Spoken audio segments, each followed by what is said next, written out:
Então, meus amigos, vamos para mais um videozinho. Vídeo do jogo jogado. Hoje é dia 23 de abril, são 18 horas e 5 minutos mais ou menos. E eu vou apresentar para vocês aqui quais são as técnicas que vocês poderiam ter utilizado hoje para acertar mais no trade. Foi um dia de consolidação, dias de consolidação eu opero melhor do que dias de tendência muito forte. Porque esses movimentos muito fortes costumam, do mesmo jeito que ele vai muito forte para um lado, ele volta para o outro, né? Então, eu fico meio receoso de entrar. Se eu já tiver posicionado, eu deixo quando o breakout ocorre, mas entrar no meio dele eu não entro, não. Sou muito ressabiado com isso. Já vi muito movimento voltar tão forte quanto vai. Consolidação, isso dificilmente acontece. Uma consolidação estreita, né? Foi o caso de hoje, foi uma consolidação estreita e fácil de detectar. Aliás, no final do dia de ontem, ela já estava muito caracterizada. Eu imaginei que pudesse acontecer exatamente o que aconteceu hoje. Óbvio que não no detalhe, mas eu sabia que podia consolidar mais ou menos por onde consolidou. Tá? Deixa eu demonstrar para vocês aqui já. Foi até interessante, porque vocês vão observar, eu usei duas médias e um desenho de uma consolidação. Foi bem tranquilo de operar. Eu também fiz e vou deixar depois disponível para vocês um indicador que conta as barras para gente. Porque às vezes você quer numerar as barras e aí tem dificuldade, né, de fazer essa numeração. Vou trazer aqui para vocês, ó. Tá vendo? Esses números aí que vocês estão vendo foi um indicador que eu fiz que põe isso aqui automaticamente pra gente, tá vendo? 107 barras no dia. Aí eu procurei colocar o número da barra positiva em cima e da barra negativa embaixo para não confundir, tá vendo? E vocês vão ter a opção de botar até a direção dele, né? Isso tá meio configurável, ó. Tem nada a ver com o que eu estou mostrando para vocês aqui do jogo jogado, mas como eu vou dar de brinde para vocês, é bom que vocês entendam para que serve, né?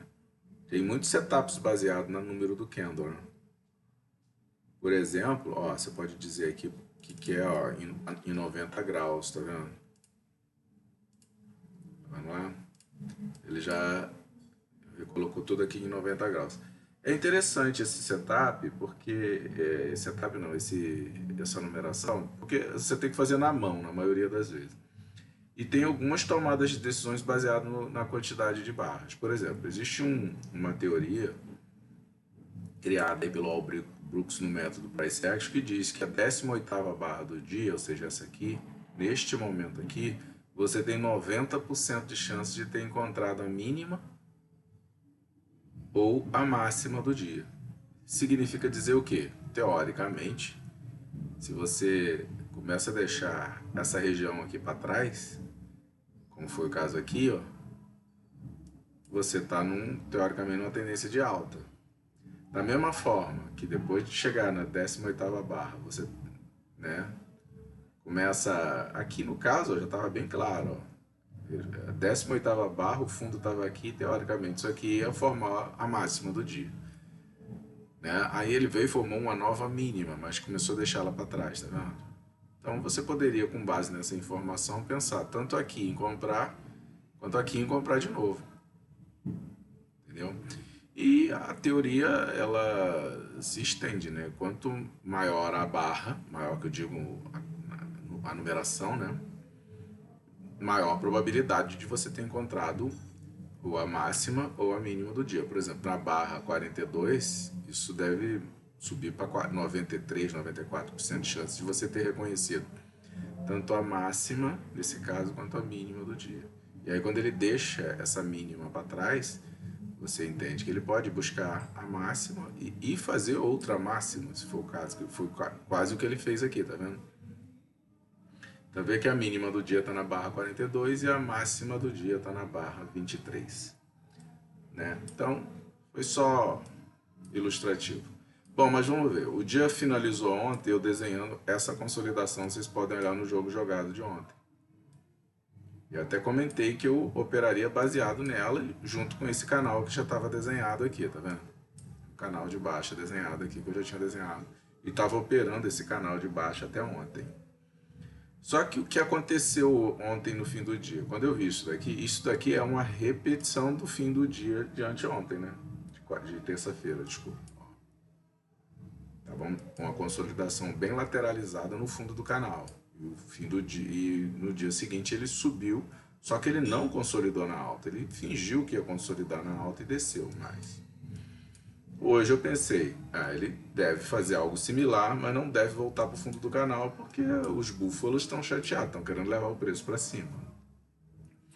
Como ele já abriu acima disto daqui, tá vendo? Ele já abriu acima dessa consolidação aqui. Vou até deixar ela desenhada mais para trás para não confundir a gente, ó. Tá? Como ele já abriu acima aqui, ó, o que eu fiz? Eu medi esta consolidação, porque por regra também do Price Action, o tamanho desta consolidação, se ela for rompida ou para baixo ou para cima,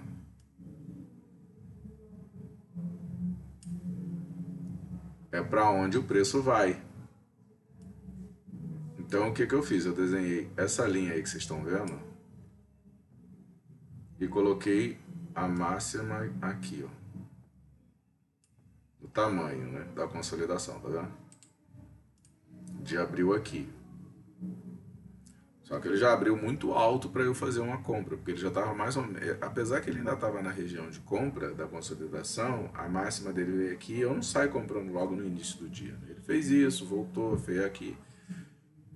E aí ele começou a encostar nessa média de 200, que é uma média que eu já falei para vocês que para mim é muito importante. E eu fiquei assim, eu não vou comprar nem vender. Eu vou esperar para ver o que ele faz em cima da média de 200. Porque se ele voltar para baixo e fizer ela de resistência, eu vou vender. Porque muito provavelmente ele vai buscar o fundo do canal. Mas se ele rompê-la para cima e fizer ela de suporte, eu vou comprar. E normalmente quando isso acontece, ele também ele fica entre a média de 200 dos 5 minutos e a média de 200 dos 15 minutos, quando esse tipo de coisa acontece. Você tem que olhar se a média de 215 minutos está em cima. Para eu não ficar migrando de um time frame para o outro, eu coloquei a média de 215 minutos aqui, ó, ela aqui. É essa linha. Bom, e aí depois que ele fez essa barra aqui, voltou e bateu na média de 200, tá vendo? Ó, ele fez isso, voltou com força. Dava até para acreditar que ele ia passar direto, né? Mas ó, ele bateu na média de 200, bateu de novo, ó, deixou sombra, veio para cima.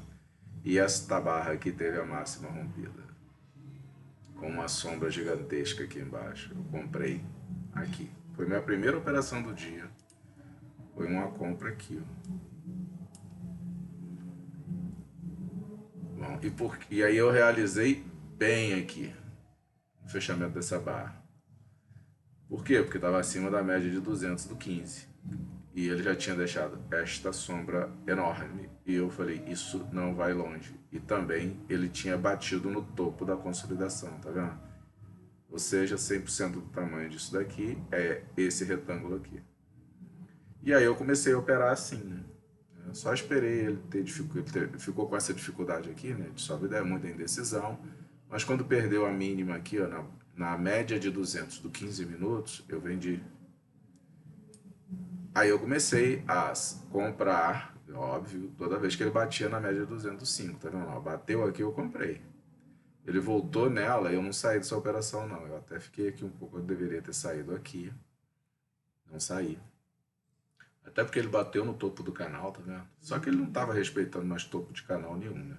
Mas bateu nele aqui e voltou, tá vendo? E bateu aqui também e voltou, tá vendo? Mas eu falei, vou ficar aqui na média de 200. Vou manter o critério de hoje, né? Então ele bateu aqui de novo, voltou, bateu, voltou, bateu, voltou. Quando subiu aqui, ó. Não, eu saí aqui, ó. Na 67. Quando ele bateu aqui, ó, eu saí dessa operação de compra e não comprei de novo, porque eu não gosto não vendi, porque eu já entendi que daqui ele ia subir direto. Mas aí ele voltou e bateu na de 200 de novo dos 5 minutos. Eu falei, beleza, ele vai voltar para procurar a de 200 no 15 minutos. E comprei de novo aqui embaixo. Uma vez comprado aqui, eu saí no topo da consolidação aqui, porque eu vi que ele não estava com muito mais vontade de descer. E aí eu fiz uma besteira. Eu saí e achei que essa barra estava forte o suficiente para continuar subindo. E eu comprei aqui. Não era para ter comprado aqui, né? Até porque eu estava no topo da consolidação, na barra 89.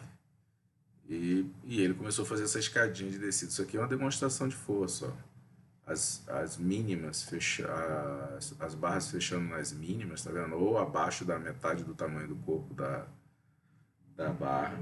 Sombra na parte de cima, sem sombra embaixo. Isso é uma demonstração de força. Cheguei a ficar até um pouco assustado, mas eu falei, bom, eu vou ficar esperando até para ver se ele demonstra uma fraqueza aqui. Quando ele voltou aqui e fechou essa barra sobre a média de 200 do 15 minutos de novo, eu fiz outra compra, né? Então meu preço estava aqui ficou por aqui assim. Aí ele fez isso, voltou, bateu no topo da consolidação, eu saí da operação, né? Então a dica aqui para voltar é porque eu estava contando que se ele viesse até aqui não ia ter muito jeito, eu ia ter que assumir o prejuízo. Mas fim de dia, uma certa tendência de recuperação aqui, ó, dos búfalos, tá vendo? Deixando fundos mais altos. Eu entendi que é uma tendência, inclusive para segunda-feira. Mesmo que ele abra segunda-feira em gap de baixa, tem grande chance dele continuar a subir, entendeu? Então, pessoal, foi um dia relativamente tranquilo, porque média de 200. Média de 200 do 5 e do 15 hoje foi basicamente meu norte. Eu tinha deixado essa consolidação desenhada, porque é a projeção dessa consolidação aqui, mas se eu não tivesse nada disso, eu teria operado entre a de 200 do 5 e a de 200 do 15, tá? E teria dado muito certo, ó. Compra na região aqui, ó, próximo ou abaixo da média de 200, tá vendo? E venda aqui, ó, próximo ou acima da média de 200 no 15 minutos. Teria dado, todas deram certo, né? A compra aqui, a venda aqui, a compra aqui, a venda aqui, a compra aqui. Aqui deu errado, porque eu acreditei que tinha acabado a consolidação, mas deu para sair aqui bem também, tá? Foi um dia relativamente tranquilo. Eu vou também deixar para vocês de forma de brinde, para quem quiser baixar, vou deixar o arquivo na descrição do vídeo. Esse indicador, para quem usar o MetaTrader, é só botar no gráfico, só incluir no gráfico. Vocês vão botar ele numa pasta dos indicadores do MetaTrader, que ele automaticamente numera, tá? Só você chegar aqui e inserir indicadores, vai ser personalizar, né? O nome dele, deixa eu botar aqui, mostrar para vocês aqui. É o mesmo nome do arquivo, né? Nossa, cadê? Ah, tá aqui, ó. Aqui, ó. Eu boto um izinho na frente para saber que é o indicador. E recreio o contador de candles, tá? Quando você botar ele no gráfico, ele já começa e já conta todos os... Só do último dia, tá?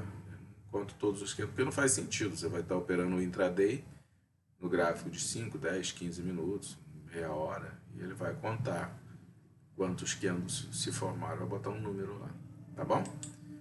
Basicamente isso. Foi um dia relativamente tranquilo de operar, porque é a consolidação, né? O bom da consolidação é que se você errar muito, você se recupera. Por exemplo, se você fizer uma venda aqui, ó, esperando que desce, aqui já daria para sair, né? Ele sobe aqui, deixa essa sombra gigante, ó. Sobe de novo, você vê que é uma demonstração de força grande ainda dos vendedores aqui, né? Sobe aqui na barra 47, ó, se você for corajoso, já pode dobrar a mão aqui. Você sai tranquilamente por aqui. E deve ter sido isso que muita gente fez, né? Então, a verdade é que aqui ele deu esse breakout, ó. Porque qual é a psicologia? Quem vendeu aqui, quando chega por aqui assim, né, tá muito, né, começa a vender de novo para que o preço dele fique mais ou menos por aqui, nessa região. Aí o que acontece? Tanto os vendedores sabem disso, quanto os compradores também sabem disso. Aí quando chega nessa região aqui, que os vendedores procuram sair das suas posições vendidas e os compradores procuram entrar mais comprado, porque sabe que vai ter essa saída forte aqui de vendedores, eles também compram. Aí dá esse breakout aqui, porque são os dois lados entram vendendo junto. Desculpa, comprando junto. Tanto os ursos vendem para sair das suas, compram para sair das suas posições vendidas, quanto os búfalos compram para entrar comprado. Aí quem garante toda essa liquidez aí são as grandes instituições, né? E aí ó, o preço dá uma puxada como deu essa daqui, entendeu? Todo breakout é isso, ó. Aqui de novo, ó, mais ou menos na mesma região, ó. Significa dizer o quê? Mais ursos saindo das posições, tá vendo? Aqui são ursos desistindo das posições. Aqueles que aí não saíram aqui, ó, estão desistindo aqui. Por isso que eu acreditei que isso daqui podia voltar. Entendeu? Quando esse tipo de coisa acontece. Aqui também, ó, se você observar, aqui muito provavelmente querendo levar o preço para baixo. Tava uma briga muito forte. Só que aí os búfalos vêm e meio que dão um aviso, né? Isso aqui é uma conversa de bar, né? Ó, eu vou levar o preço para cima. Aí os ursos falam, tá bom, deixa eu levar meu preço até lá embaixo de novo para eu sair das minhas posições, ó. Aí eles trazem o preço até a região, ó. Tem um combinado para não fazer isso direto, né? Então eles fazem isso aí nesse joguinho aí. Aí quando o preço chega na região onde os ursos podem sair, nem todos saem de uma vez, eles vão saindo aos poucos, para não dar breakout. Ó. Ninguém quer movimentação grande de preço nesses dias, então eles começam a sair das suas posições aos poucos, né? Até efetivamente saírem, e aí só ficam efetivamente grandes instituições comprando de quem está vendendo para quem está comprando, né? Que foi um movimento de fim de dia, aí isso é bem lento, né? Até porque a grande maioria dos traders vai estar operando pequeno, sexta-feira, fim de dia, ninguém quer se comprometer com grandes movimentos, né? E de repente perder o que conseguiu conquistar na semana. Bom, pessoal, basicamente isso. Aqui eu falei um pouquinho de psicologia do mercado, não tem nada a ver com a operação do dia específico, serve para qualquer dia, isso que eu expliquei para vocês sobre psicologia do mercado e como que vocês podem ter essa leitura no gráfico, né? Isso aqui é importante saber, porque naturalmente traz para vocês aí uma vantagem competitiva que permite vocês avaliarem melhor as próximas entradas que vocês vão fazer, né? O gráfico conta isso pra gente, né? Quando vocês veem o preço descendo muito rápido até uma determinada região e depois subindo, aquilo ali foi fuga de vendedores. A mesma coisa ao contrário, o preço vai muito rápido até uma determinada região em cima e depois começa a descer com força, é fuga de comprador. E aí a gente que vai olhando os candles e percebendo isso, você começa a pegar carona nesses movimentos, tanto para um lado quanto para o outro. Por isso que, na maioria das vezes, antes de um breakout, eu estou flat, eu não estou posicionado. Exceto se eu conseguir perceber algum movimento desse antes, entendeu? Eu pego carona nesses movimentos, que fica mais fácil para operar e menos estressante, né? Só dá estresse quando você acredita que vai haver um movimento igual a esse e acontece ao contrário. Aí, ou você sai da operação com prejuízo ou defende a posição expondo mais seu capital, né? As experiências que eu tive defendendo não foram muito boas, não, tá? 100% boas, não. Mas elas me tiraram de muitas furadas. Compensação, quando eu entro em furadas grandes, entendeu? Aí eu saio no 0 a 0 com pouco lucro, mas é estressante. Eu prefiro não ter essas experiências. Mas também não lançar mão delas é meio que assumir prejuízos com mais frequência, entendeu? E aí tem que escolher qual o seu modelo operacional. O meu envolve um pouquinho disso, sim. Meus amigos, eu espero que eu tenha sido claro e ajudado vocês a enriquecer aí o conhecimento sobre operações de bolsa de valores. Um forte abraço.